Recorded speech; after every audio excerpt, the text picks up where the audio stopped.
سر مسلمان سائنس میں ترقی کیوں نہیں کر پا رہے؟ جی، یعنی ہمارے ہاں سائنسدان کیوں نہیں پیدا ہو رہے؟ بسم اللہ الرحمن الرحیم۔ میرا خیال ہے یہ سوال آج کی دنیا میں بہت اہم ہے کہ مسلمان سائنس میں ترقی کیوں نہیں کر پا رہے۔ لیکن اگر آپ مجھے اجازت دیں تو میں یہ کہوں گا کہ یہ سوال کچھ ایکسکلوسیو قسم کا ہے، تھوڑا سا ریڈکٹیو ہے۔ اگر ہم اسے تھوڑی سی تعمیم کر دیں، اس کو جنرلائز کر دیں کہ مسلمان ترقی کیوں نہیں کر پا رہے، تو شاید پھر ہم اس کو سمجھنے میں کسی حد تک کامیاب ہو سکیں۔ دیکھیں، اگر ہم فرض کر لیں کہ مسلمان سائنس میں تو ترقی نہیں کی، لیکن جو مذہبی مطالبات ہیں اس پر مسلمانوں نے بہت زیادہ ترقی کر لی ہے، یعنی کہ مسلم معاشرہ متقی ہو گیا ہے، تقوی جو ہے وہ بہت عام ہے، مسلمان انتہائی دیانتدار ہیں، وہ گاڈ فیئرنگ ہیں، وہ اللہ سے بہت ڈرتے ہیں، عبادات کی کثرت ہے ان میں، اور مذہبی طور پر وہ بہت زیادہ ترقی کر چکے ہیں۔ لیکن بدقسمتی سے وہ اپنی اس مذہبی مصروفیت کی وجہ سے سائنس میں ترقی نہیں کر سکے۔ تو ایسی صورتحال بھی یہاں نہیں، موجود نہیں ہے۔ ہم یہ نہیں کہہ سکتے کہ مسلمانوں نے سائنس میں ترقی نہیں کی، بلکہ ہم یہ کہیں گے کہ مسلمانوں نے مذہب میں بھی کوئی ترقی نہیں کی، مذہبی مرادات کو پورا کرنے میں بھی وہ مکمل طور پر ناکام رہے ہیں۔ اس جدید دنیا میں وہ اپنے کردار کی ایسی تشکیل نہیں کر سکے جو مذہبی بھی ہو اور وہ دنیا کے مطالبات اور دنیا کی ضرورتیں بھی پوری کرتی ہو۔ تو یہ یعنی ہمارے روزمرہ کا مشاہدہ ہے۔ تو اس میں میری گزارش یہ ہے کہ سائنس میں ترقی نہ کر سکنے کی جو سب سے بڑی وجہ ہے وہ زوال علم ہے۔ یعنی اور زوال علم اس وقت واقع ہوتا ہے جب معاشروں میں یا وہاں رہنے والے جو اہل علم ہوتے ہیں وہ ان کا کوئی معروض باقی نہ رہے۔ یعنی اگر ہم مسلم سوسائٹی میں رہتے ہیں اور مسلم سوسائٹی میں رہنے والے اہل علم جو ہیں وہ انسانی زندگی کو، تاریخ کو، اس کائنات کو یا فزیکل ورلڈ کو وہ ایک معروضی حقیقت کے طور پر دیکھنے کے قابل ہوں، تو علم میں ترقی پاسبل ہوتی ہے۔ جب انسانی ذہن کا کوئی معروض باقی نہ رہے، وہ اپنے سے خارج میں کسی بھی مظہر کو، یعنی کہ فطرت کے مظہر کو یا تاریخ جو واقعات یا مظاہر سامنے لاتی ہے ان میں سے کسی چیز کو وہ معروضی انداز میں دیکھنے کے قابل نہ رہے، یعنی جب کسی بھی معاشرے میں انسانی ذہن کے معروض کا خاتمہ ہو جائے تو وہ ایک ایسی داخلیت کا شکار ہو جاتا ہے کہ علم کی پیداوار یا پروڈکشن آف نالج جو ہے وہ ممکن نہیں رہتی۔ علم کی پروڈکشن، علم کی پیداوار صرف اس وقت ممکن ہوتی ہے جب انسانی ذہن کوئی مرہوز رکھتا ہو۔ تو جہاں تک مجھے اس میں اور بے شمار اسباب ہو سکتے ہیں چھوٹے چھوٹے، لیکن میں سمجھتا ہوں کہ جو بنیادی سبب ہے وہ زوال علم ہے، اور زوال علم کی بنیادی ترین سبب جو ہے ہمارے ہاں وہ یہ ہے کہ مسلم ذہن کسی بھی اپنے ذہن سے خارج کسی بھی مظہر کو، بھلے وہ تاریخی ہو، سماجی ہو، کائناتی ہو یا فطرت پر مبنی ہو، یعنی نیچر اس کو سامنے لاتی ہو، وہ کسی بھی ایسے مظہر کو وہ معروضی طور پر دیکھنے کے قابل نہیں رہا۔ یہاں تک کہ جو مذہبی روایت ہے، ہماری جو دینی روایت ہے، یا ایک تواتر کے ساتھ جو چیزیں ہم تک پہنچی ہیں، اور ہم نے ایک بہت بڑی تہذیب پیدا کی ہے، اور اس تہذیب میں جو تنوع ہے وہ غیر معمولی ہے، اور جیسے کہ بر صغیر میں اس تہذیب کے جو مظاہر ہیں وہ حیرت انگیز ہیں، ہر طرح کے مظاہر۔ یعنی ایک تہذیبی کلیت سے بر صغیر میں مسلمانوں کا کارنامہ جو ہے وہ میرے خیال میں باقی جگہوں پر مسلمانوں نے جو کارنامے سر انجام دیے ان کے حوالے سے وہ انپیرللڈ ہے، اس کا کوئی مثال نہیں ہے اس کی۔ تو ہم تاریخ کو، تاریخی مظاہر کو یا اپنے ذہن سے خارج کسی بھی فینومینن کو معروضی طور پر دیکھنے کے قابل نہیں رہے، کیونکہ دیکھیں یہ ایک بہت ادنا درجے کا طالب علم بھی یہ بات بتا سکتا ہے کہ مغرب میں ترقی کا سبب ان کا علم پر غلبہ ہے، یعنی سائنس ہے۔ وہاں ترقی کی اساس سائنس ہے، جس کے ذریعے سے انہوں نے طبعی زندگی کو اپ سائڈ ڈاؤن مکمل طور پر ٹرانسفارم کر دی ہے، اور طبعی زندگی سے حاصل ہونے والی جو فورسز ہیں ان پر انہوں نے کنٹرول حاصل کی ہے، اور اس علم اور سے جو ٹیکنالوجی پیدا کی ہے اس نے ان کی طاقت کو غیر معمولی طور پر بڑھا دی ہے۔ یہ ساری چیزیں جو ہیں یہ ایک ادنا درجے کا طالب علم بھی سمجھ سکتا ہے، لیکن ہمارے جو رہنما ہیں، ہمارے جو اہل علم ہیں، جن کے ہاتھوں میں اس معاشرے کی باغ ڈور ہے، یا جو ہماری جو سیاسی اور سماجی اور تاریخی تقدیر جو متعین کرتے ہیں، ان میں سے شاید کوئی ایک آدمی بھی پچھلے 200 سال میں نہیں گزرا جس نے ان چیزوں پر فوکس کیا ہو جن کے حصول سے ہم سائنس میں ترقی کریں، اور سائنس میں ترقی ہماری سماجی پراسپیرٹی کا باعث بنے، ہماری سیاسی طاقت کا باعث بنے، اور ہم ایسے سرمایہ کے حصول کو ممکن بنا لیں جس کے بغیر آج کی دنیا میں عزت کے ساتھ رہنا ممکن نہیں ہے۔ میں اس میں ایک مزید تھوڑا سا میں چاہوں گا کہ آپ اس پر مزید بات کریں، وہ یہ ہے کہ مسلمانوں میں ہم دیکھتے ہیں کہ ایسے ذہین لوگ، ایسے محنت کرنے والے افراد سامنے آتے ہیں جو غیر معمولی صلاحیتوں کے حامل ہیں، اور لیکن ان کی وہ جو ذاتی جو ذہانت ہے وہ اگر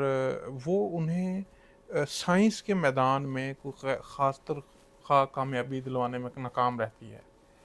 اس کی کیا وجہ ہے کہ ہمارے ہاں نظریے کی سطح پر یا تھیری کی سطح پر کام کرنے والے لوگ سامنے نہیں آ رہے، باوجود اس کے کہ ہمارے ہاں ذہین لوگ ہیں؟ ایسا نہیں ہے کہ ذہانت جو ہے وہ ہمارے ہاں موجود نہیں ہے، اور ہمارے ہاں ادارے بھی کام کر رہے ہیں، لوگ کتابیں بھی پڑھ رہے ہیں، کتابیں مغربی علوم کی کتابیں بھی یہاں دستیاب ہیں، وہ بھی نوجوان پڑھ رہے ہیں۔ اس کے باوجود نظریے کی سطح پر ہمارے ہاں کوئی بڑا آدمی سامنے نہیں آ پا رہا۔ ہاں، اس میں بڑی ایک دلچسپ بات ہے جو میں آپ کی خدمت میں عرض کرنا چاہتا ہوں کہ فرض کریں کہ آپ ایک طالب علم ہے جس نے 8 جماعتیں پاس کی ہیں، ہم فرض کر لیتے ہیں۔ ہم 8ویں کے بعد اس کو بہت زیادہ اس پر محنت کرتے ہیں، اور کچھ سال لگا کر اسے درس نظامی عربی زبان بہت اعلیٰ سطح پر ہم اس کو پڑھا دیتے ہیں، اور وہ 8-10 سال میں ایک عالم بن جاتا ہے۔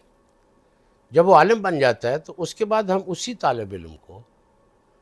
ہم 9ویں سے پھر سے اس کو فزکس پڑھانا شروع کرتے ہیں۔ فزکس ہے، میتھمیٹکس ہے، جدید سائنس ہم اسے پڑھانا شروع کرتے ہیں، اور اس کو گریجویٹ لیول تک سائنس جو ہے وہ انہی اصولوں کے مطابق ہم پڑھاتے ہیں جن اصولوں کے مطابق وہ عالمی سطح پر پڑھائی جاتی ہے۔ یعنی اب ہم نے اس کو مذہبی تعلیم بھی دے دی،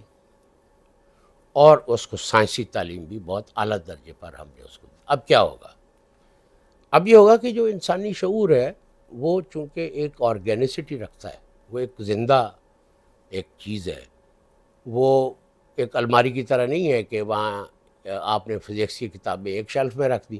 اور دین کی کتابیں دوسری شیلف میں رکھ دی اور وہاں وہ الگ الگ پڑی رہیں گی۔ ایسا نہیں ہے انسانی شعور۔ اب انسانی شعور سے جن 2 دھاروں سے یہ علم کے دریا 2 داخل ہوئے ہیں، وہ آخر ایک دریا میں کنورٹ ہوں گے۔ وہ ایک دریا بنے گا انسانی شعور، چونکہ آرگینک ہے۔ وہ مذہبی علم اور اس کو جو سائنسی علم ہے وہ ان دونوں کو اپنی اس آرگینسٹی کی وجہ سے، اپنی اس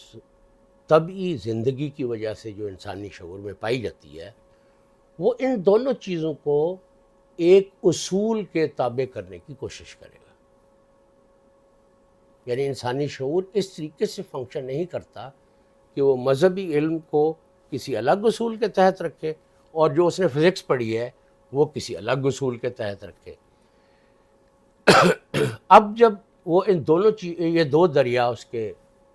شعور کے سمندر میں آپ یوں سمجھے کہ داخل ہو جائیں گے تو وہ مکس اپ ہو جائیں گے۔ اب وہ کیا کرے گا کہ وہ ان دونوں علوم کو، مذہبی علوم کو بھی اور سائنسی علوم کو بھی، وہ ایک اصول کے تابع کرنے کی کوشش کرے گا. اب کیا ہوگا کہ یا اس کی سائنس مذہب کے مطابق ہو جائے گی یا اس کا مذہب سائنس کے مطابق ہو جائے گا. کیونکہ مسلمانوں کو ابھی ایسا کوئی اصول علم، یعنی ان کی اپیسٹمالوجی جو ہے یا ان کی جو اپیسٹمک ساورینٹی جسے ہم کہہ سکتے ہیں، چونکہ اس کا خاتمہ ہو چکا ہے، اور مسلمان کوئی ایسا اصول علم نہ جانتے ہیں، نہ وہ بنا سکے ہیں، نہ اس تک رسائی حاصل کر سکے ہیں جو انسانی شعور میں مذہبی علم کے لیے اور سائنسی علم کے لیے بیک وقت گنجائش پیدا کر سکے. اور وہ جو گنجائش ہے یا ان کا جو وجود ہے دونوں طرح کے علوم کا، وہ ویلڈ ہو، یعنی اس کی ویلیڈیٹی بھی ہو، سائنس کی بھی ویلیڈیٹی ہو اور مذہبی علم کی بھی ویلیڈیٹی ہو، اور وہ اصول ان دونوں علوم کو انسانی شعور میں ایک مقام دینے کے قابل ہو. چونکہ یہ صورت ایگزسٹ نہیں کرتی، مسلمان کسی بھی اصول علم سے واقف نہیں ہے، خدا یہ کہ آج کے دور میں وہ کوئی ایسا اصول علم دریافت کر لے یا بنا لے یا تشکیل دے لے جو مذہبی علم کو اور سائنسی علم دونوں کو اس میں اکوموڈیٹ کرنے کے قابل ہو جائے. تو اب ہوتا کیا ہے؟ ہوتا یہ ہے کہ ہم جنت کو فزکس کے اصولوں کے مطابق سمجھنے کی کوشش کرتے ہیں اور فزکس کو قرآن مجید کی آیات کی روشنی میں سمجھنے کی کوشش کرتے ہیں. تو اس میں ہوتا یہ ہے کہ جو مذہب ہے اس مذہبی علم کی سطح وجود اور مادی علوم کی سطح وجود مختلف ہے. یعنی مادی علوم جو ہیں وہ انسان کے اپنے بنائے ہوئے ہیں اور وہ صرف مادیات اور مجردات تک محدود ہیں جو نظری علوم ہیں، جبکہ مذہبی علم جو ہے وہ اپنے اندر تنزیح کو سموئے ہوئے ہوتا ہے. اب جب ہم مادی یعنی تشبیہی اور تنزیہی علوم کو اکٹھا کرتے ہیں تو نہ تنزیہ باقی رہتی ہے نہ تشبیہ باقی رہتی ہے. یعنی نہ اس طرح سے جو ایک ملغوبہ تیار ہوتا ہے وہ نہ ہمیں مذہب کو اس تناظر میں سمجھنے کے قابل رہنے دیتا ہے جو ہمارا اصل دینی تناظر ہے، اور نہ سائنس کو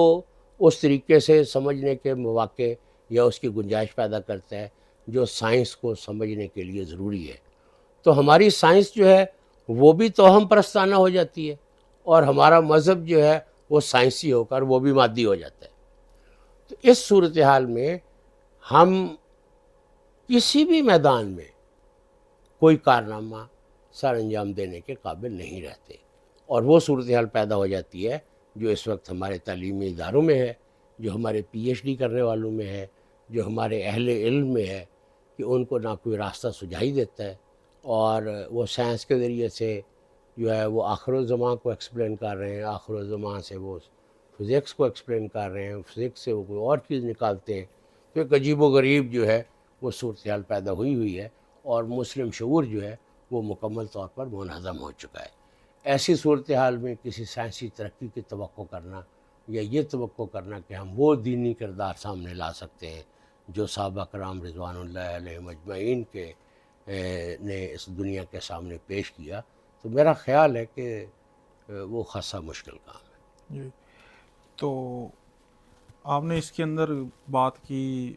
مسلم شعور کے اندر سائنس اور مذہب کے جائز ارتباط کے لیے ایک اصول علم دریافت کرنے کی. میں امید کرتا ہوں کہ اس اصول علم کے بارے میں ہم کوئی بات کریں گے اور اس پر کسی نتیجے پر پہنچیں گے. اسی طرح اپسٹمک ساورینٹی کی بات کی کہ مسلمانوں سے چھن گئی ہے، یہ کب ہوا، کیسے ہوا، کیوں ہوا، اور اسے کیسے دوبارہ حاصل کیا جا سکتا ہے. اس پر ہم مزید بات کریں گے. ضرور ضرور، تو یقیناً مجھے امید ہے کہ گفتگو یہ مفید موضوعات ہیں اور ان پر گفتگو جو ہے جاری ہونی رہنی چاہیے. تو بہت شکریہ سر. موسٹ